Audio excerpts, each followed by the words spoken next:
And good day to everyone. This is video 2 for part 4, the analysis process introduction to data flow diagram, DFD. In this video, we will discuss on steps to create a data flow diagram, which includes a context diagram, diagram 0, and also child diagrams. Before we go any further,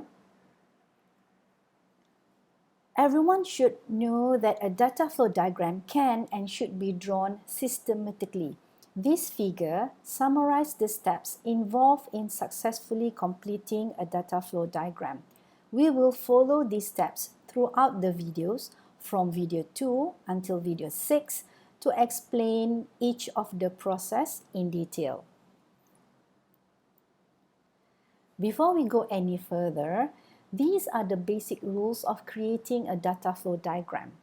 First, the data flow diagram must have at least one process. 2, there must not be any freestanding objects, meaning a process, a data store, or an entity should not be created on its own without any connection to all other objects. This can be done by making sure a process must have both an input and output data flow.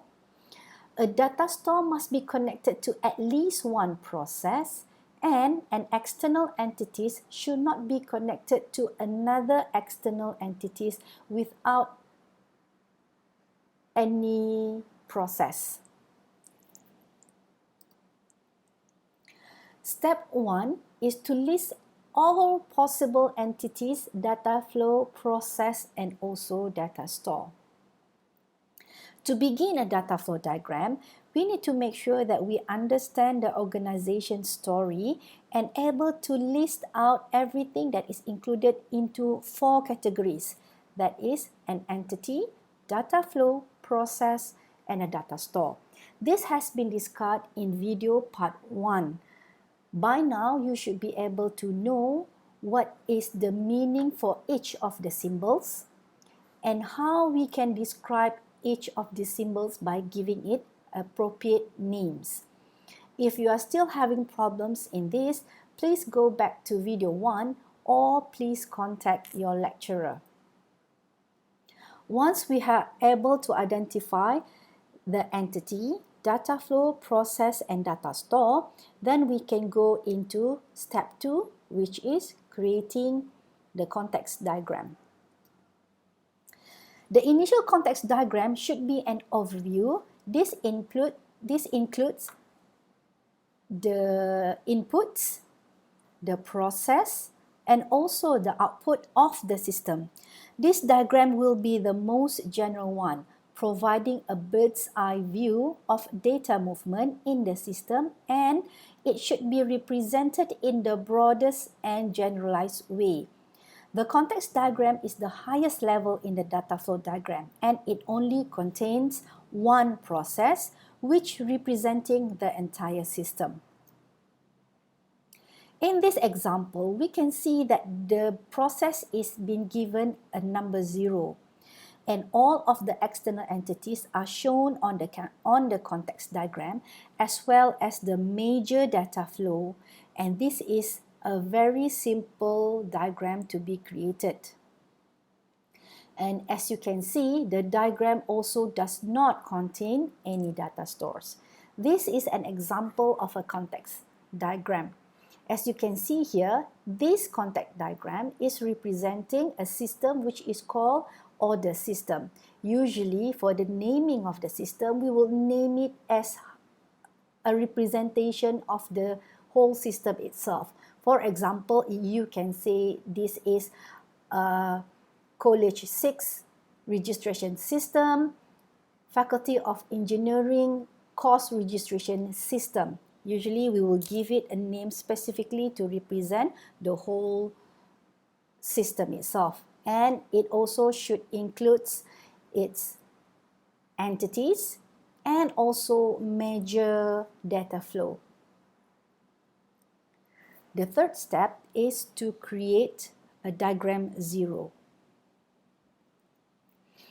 A more detailed diagram than the context diagram will be allowed by exploding the diagrams itself. Inputs and outputs specified in the first diagram must be remain constant in all of the subsequent diagram, and it can be exploded up until 9 processes. It should also shows the data stores and new lower level data flow, meaning that you can add more data flow into diagram 0. By exploding the DFDs into subprocesses, the system analyst will begin to fill in details about new data movement.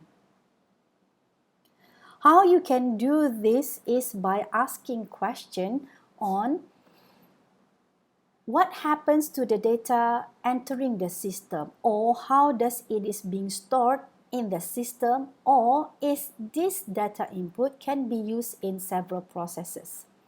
Or you can also start drawing a diagram 0 by asking backward questions from an output to a data flow, such as where does the data come from?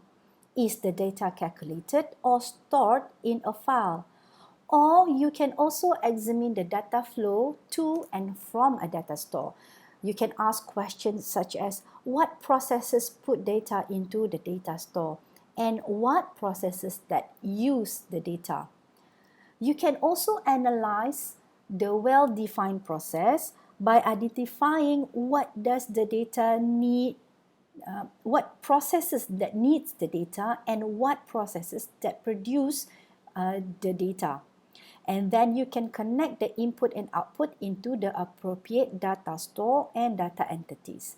Also, take note of any fuzzy areas where if you are still unsure on what happened to the process or what happened to the data flow itself. This is important to make sure that you are aware that there are some data flow or some processes that still not included into the data flow diagram. Diagram 0 is the explosion of the context diagram, and each of the processes should be numbered with an integer. The major data stores of the system will also be represented in the diagram 0, as in the example.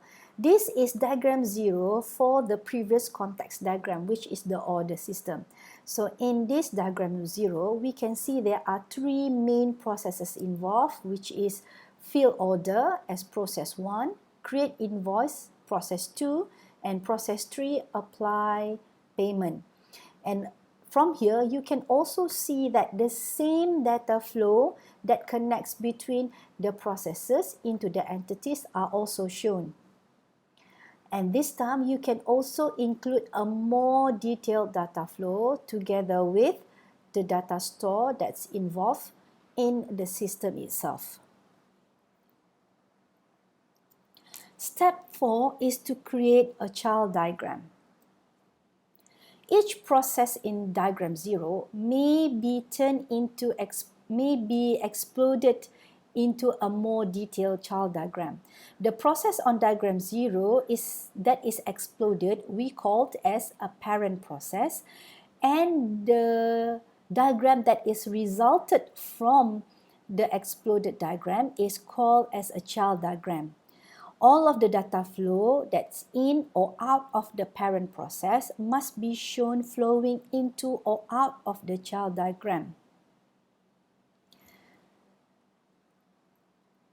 The child diagram must be given the same number as its parent process.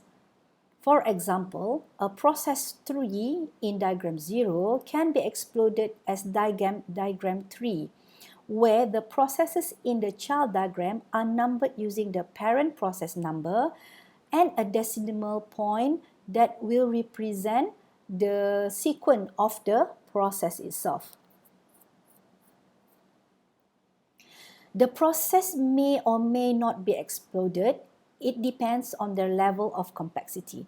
If you have a process that is not exploded, it is called as a primitive process. Here, you can see that process 3, or we call as a parent diagram, can be exploded into a child diagram. And here you can see that the entities are not shown in the child diagram. However, you should notice that if the parent process has a data flow that is connected to a data store, the same data flow should also be included in the child diagram. In addition, this lower level diagram may contain data stores that is not shown in the parent process. For example, data store D5, it is not shown in the parent process, but since this transaction is important in the child diagram, then you can include data store D5 in the child diagram itself. A minor data flow, such as this data flow, can also be included in a child diagram, but it's not visible in the parent diagram itself. This is another example that we can see for a child diagram. From here, we can see that process 3 from the order system in diagram 0 can be exploded into a diagram 3 of the child diagram. So from here, we can see that the input data, which is payment from customer, should be included in the child diagram, and also all of the out data flow, such as bank deposit, cash receipt entry, and commission, is also shown in the child diagram. Also note that the numbering should be as follows. Since this is process 3, so in a child diagram, it must also start with the main process number, that is 3, and followed by number for each of the process itself. Example 3.1, 3.2, 3.3, and 3.4. You should also note that the data store from the diagram 0 is also visible in the child diagram, and you can also have another data store within the child diagram itself.